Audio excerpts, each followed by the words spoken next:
فرضا يعني لو كان يقول لك الان في هذه اللحظات يعني عندك لقاء مع النبي صلى الله عليه وسلم.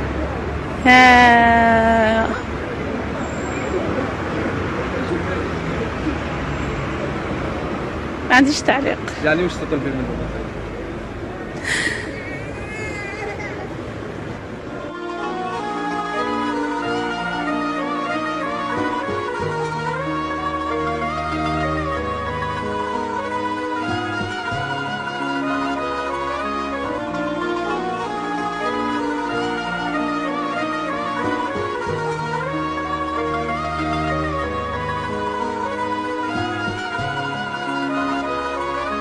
لو كان النبي صلى الله عليه وسلم بيننا الآن شعري تقدر تقولي له؟ شعري تقدر تقولي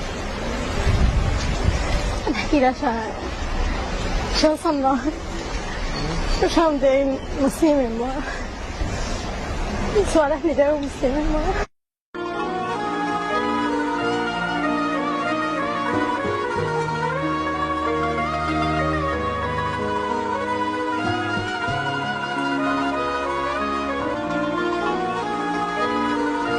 سؤال يا حمدي، لو كان الحبيب عليه الصلاة والسلام موجود ايش كان سوى؟ كان ادى مين اول؟ لو كان موجود؟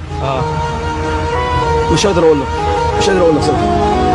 مش قادر اقول لك، مش قادر اقول لك صراحة. الناس كلها كانت تحب بعضيها، اقل حاجة الناس كلها تحب بعضيها. اسيب الحاجات دي كلها واروح اصلي.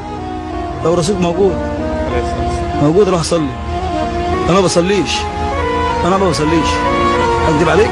ولا بصلي ما بصليش. بس طب لو كان الرسول عليه الصلاة والسلام أمامك أمامي؟ أيوه، إيش تقول له في دقيقة؟ يعني أجري تحت رجليه وأبوسها.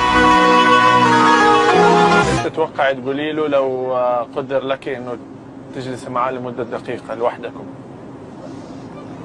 أوف، سؤال صعب. لو أتمنى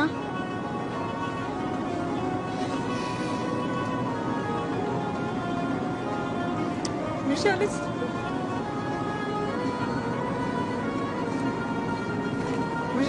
النبي، يعني الواحد يتمناه في حلمه، بس لو الواقع لو علي أنا ياخذ بيشته يشيلني من الدنيا هذه، لو علي، لو على حسابي.